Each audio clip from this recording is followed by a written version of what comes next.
Hello नमस्कार मित्रों यदि आपके घर के मंदिर में एक ही भगवान की एक से ज़्यादा मूर्तियां हैं तो वास्तु के नियमों का पालन जरूर करना चाहिए। आखिर वो कौन से नियम है, चलिए हम आपको बताते हैं। लेकिन आगे बढ़ने से पहले आपसे निवेदन है कि वीडियो को बिना एक सेकंड स्किप किए वीडियो में अंत तक बने रहिएगा। अगर आप लोग वीडियो अंत तक देख लेते हैं तो आपके मन में कोई भी प्रश्न नहीं उठेगा। तो बिना देर किए चलिए शुरू करते हैं।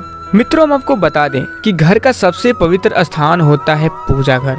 यहाँ पर हमेशा सकारात्मकता बनी रहती है। आजकल लोग बने हुए मंदिर भी अपने घर पर रख लेते हैं।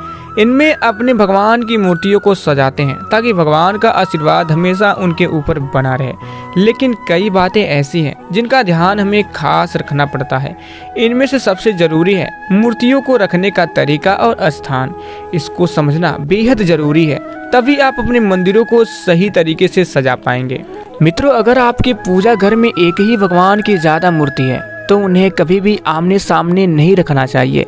ऐसा इसलिए क्योंकि इससे नकारात्मक ऊर्जा पैदा होती है, साथ ही उनका प्रभाव भी कम हो जाता है। ऐसे में कोशिश करें कि या तो उन्हें हटा दें और ना उनके मुंह की दिशा को बदल दें ताकि उन दोनों की छवि एक दूसरे पर ना पड़े। इससे निगेटिव प्रभाव नहीं होगा। और कई बार ऐसा होता है कि एक मूर्तियां हमारे पूजा घर में ज़्यादा हो जाती हैं, जिसके कारण वो भरा भरा लगता है। लेकिन ऐसा नहीं करना चाहिए। या तो एक ही मूर्ति अपने पूजा घर में रखें, वरना इन्हें जोड़े के साथ उन्हें स्थापित करें।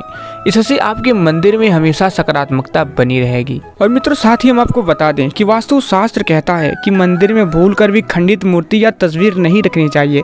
खंडित मूर्ति या तस्वीर होने से पूजा करते समय हमारा ध्यान बार बार उस ओर जाता है और हम पूजा में पूरा ध्यान नहीं लगा पाते हैं, जिसकी वजह से हमें पूजा का पूर्ण फल प्राप्त नहीं होता है। और वास्तु कहता है कि कभी भी घर के मंदिर में देवी देवताओं की ऐसी तस्वीर या मूर्ति नहीं रखनी चाहिए जिसमें वे क्रोधित या रौद्र मुद्रा में हों। घर में हमेशा भगवान की सौम्य और आशीर्वाद मुद्रा की मूर्तियां रखनी चाहिए। इस तरह की मूर्तियां रखने से सकारात्मकता ऊर्जा का प्रभाव बढ़ता है और आपके घर में सुख शांति आती है। और मित्रों, यदि आप घर के मंदिर में भगवान कृष्ण की मूर्ति स्थापित करते हैं तो ध्यान में रखें कि उन्हें हमेशा राधा रानी के साथ ही स्थापित करें। इससे घर में प्रेम भाव बना रहता है। यदि आप इनकी मूर्तियों की संख्या की बात करें तो कृष्ण के बाल स्वरूप की एक मूर्ति और लड्डू गोपाल की 2 स्वरूप रख सकते हैं। वहीं आप राधा रानी के साथ कृष्ण की एक ही मूर्ति रखें तो यह आपके लिए शुभ होगा। यदि आप घर के मंदिर में हनुमान जी की मूर्ति रख रहे हैं तो एक से ज़्यादा मूर्ति न रखें। यदि आप उनकी तस्वीर रख रही हैं तो ऐसे तस्वीर सबसे ज़्यादा शुभ होगी जो भगवान राम दरबार के साथ हो। कभी भी हनुमान जी के रौद्र रूप की तस्वीर या मूर्ति घर में न रखें। ऐसी मूर्ति आपके घर में झगड़ों का कारण बन सकती है। और मित्रों, वास्तु की माने तो आपके घर के मंदिर में कभी भी मीरा या रुक्मिणी के साथ भगवान कृष्ण, सिद्धि और रिद्धि के साथ भगवान गणेश और 2 पत्नियों देवसेना और बल्ली के साथ भगवान कार्तिकेय की मूर्ति नहीं रखनी चाहिए। भगवान शिव के नटराज रूप की मूर्ति या तस्वीर न रखें। इससे आपके घर का माहौल नकारात्मक हो सकता है।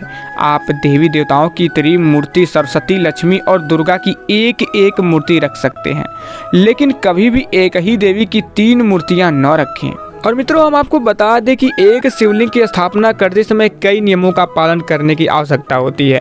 इसलिए कभी भी 2 शिवलिंग न रखें। किसी भी तरह की खंडित मूर्ति घर के मंदिर में न रखें। यदि आप घर के मंदिर में वास्तु के नियमों के अनुसार मूर्तियां स्थापित करेंगे तो आपके घर में सदैव सुख समृद्धि बनी रहेगी। और मित्रों, साथ ही हम आपको बता दें कि घर में मंदिर बनाते समय दिशा का ध्यान रखना बहुत जरूरी होता है। वास्तु के अनुसार उत्तर पूर्व के मध्य स्थान यानी ईशान कोण में बनाना चाहिए। इसके अलावा पूर्व और उत्तर दिशा में भी मंदिर बना सकते हैं, लेकिन दक्षिण दिशा में मंदिर को भूल कर भी नहीं बनाना चाहिए। यह दिशा मंदिर के लिए शुभ नहीं मानी जाती है। इस बात का खास ध्यान रखें कि मंदिर बाथरूम के आसपास नहीं होनी चाहिए। इससे आपको परेशानी का सामना करना पड़ सकता है। मंदिर में प्रतिमाओं या तस्वीरों को रखते समय इस बात का ध्यान रखें कि उन्हें सीधे जमीन पर न रखें। सबसे पहले साफ कपड़ों का आसन लगाकर ही प्रतिमाएं स्थापित करें। और मित्रों, हम आपको बता दें कि सनातन धर्म में गणपति बप्पा को सर्वप्रथम पूजनीय माना गया है। इसलिए प्रत्येक घर में गणेश जी की प्रतिमा अवश्य रखी होती है। इनकी तस्वीर या मूर्ति रखते समय केसरी या पीले रंग का आसन ही बिछाना चाहिए। अधिक लाभ के लिए नृत्य करती हुई गणेश जी की प्रतिमा लगाई जा सकती है। अक्सर लोग घर में शिवलिंग रखते हैं, लेकिन ऐसा नहीं करना चाहिए क्योंकि शिवलिंग की पूजा के बहुत नियम होते हैं, साथ ही इससे ऊर्जा प्रवाहित होती है। इसी कारण मंदिर में शिवलिंग के ऊपर जल की धारा गिरती रहती है। यदि घर में शिवलिंग रखते भी हैं तो बहुत ही छोटी रखनी चाहिए। और मित्रों, भगवान की प्रतिमाएं रखते समय इस बात का ध्यान रखें कि वे हमेशा प्रसन्नचित्त और आशीर्वाद मुद्रा में होनी चाहिए। क्रोधित मुद्रा में भगवान की प्रतिमाएं नहीं लगानी चाहिए। माँ लक्ष्मी और कोषाध्यक्ष कुबेर की प्रतिमाओं को रखते समय ध्यान रखें कि इन दोनों की मूर्ति या तस्वीर खड़ी हुई मुद्रा में नहीं होनी चाहिए। उनकी प्रतिमाएं हमेशा बैठी हुई आशीर्वाद मुद्रा में शुभ मानी जाती है। अक्सर कई बार हम देवी देवताओं की नई प्रतिमाएं लाते हैं और पुरानी भी रखी रहने देते हैं, लेकिन एक ही देवी देवता की कई मूर्तियां नहीं रखनी चाहिए। इससे साथ ही यह भी ध्यान रखें कि प्रतिमाएं एक दूसरे के ठीक आमने सामने नहीं रखनी चाहिए। घर में हनुमान जी की वह तस्वीर का प्रतिमा नहीं लगानी चाहिए जिसमें उनके द्वारा अपना सीना चीरकर भगवान श्री राम और माता सीता को दर्शाया गया हो। भगवान हनुमान की शांत मुद्रा में आशीर्वाद देती हुई प्रतिमा लगानी चाहिए। और मित्रों, वास्तु शास्त्र कहता है कि घर में कभी भी मंदिरों को सीढ़ियों के नीचे नहीं बनवाना चाहिए, अन्यथा व्यक्ति के जीवन में परेशानियां ही परेशानियां रहती हैं। कहा जाता है कि सीढ़ियों के नीचे मंदिर बनवाने से घर में बेवजह ही क्लेश पैदा होता है। परिवार के सदस्यों को मानसिक अशांति का भी सामना करना पड़ता है। इसके अलावा धन की भी हानि होती रहती है। और मित्रों, घर में बनवाए जाने वाले पूजा घर को कभी भी बाथरूम के बगल में न बनवाएं। इसके अलावा बाथरूम के ऊपर या फिर नीचे बनवाने से भी बचें। वास्तु के मुताबिक ऐसा करने से काफ़ी दिक्कतों का सामना करना पड़ता है। घर के मुखिया को आए दिन कष्ट ही झेलने पड़ते हैं, कभी परिवार के सदस्यों से तो कभी दोस्तों और रिश्तेदारों थे। और मित्रों, वास्तुशास्त्र में यह भी बताया गया है कि शयन कक्ष में मंदिर नहीं बनाना चाहिए, लेकिन कभी मजबूरी हो तो मंदिर के चारों तरफ पर्दा लगा दें।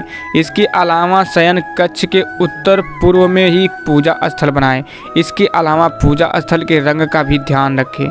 वास्तु के मुताबिक पूजा घर में सफ़ेद या क्रीम कलर का ही प्रयोग करना चाहिए। और मित्रों, घर के मंदिर का स्थान जितना महत्वपूर्ण है उतना ही जरूरी है मंदिर में रखी मूर्ति का आकार। वास्तु के मुताबिक कभी भी एक बित्ता यानी कि 8 इंच से ऊंची नहीं होनी चाहिए, अन्यथा घर के मुखिया को संतान से कष्ट ही कष्ट मिलने का योग बन जाता है। तो मित्रों, अगर आप लोग वीडियो यहाँ तक देख रहे हैं तो कमेंट बॉक्स में हर हर महादेव जरूर लिख दीजिएगा, जिससे आपके सारे कष्ट दूर हो जाएंगे और हमें पता चल जाएगा कि आप लोग हमारी वीडियो अंत तक देखे हैं। तो मित्रों, अगर आप लोग को वीडियो थोड़ा सा ही पसंद आया हो तो वीडियो को दिल से एक लाइक और चैनल को सब्सक्राइब करना मत भूलिएगा। तो फिर मिलेंगे। जय श्री कृष्ण, राधे राधे।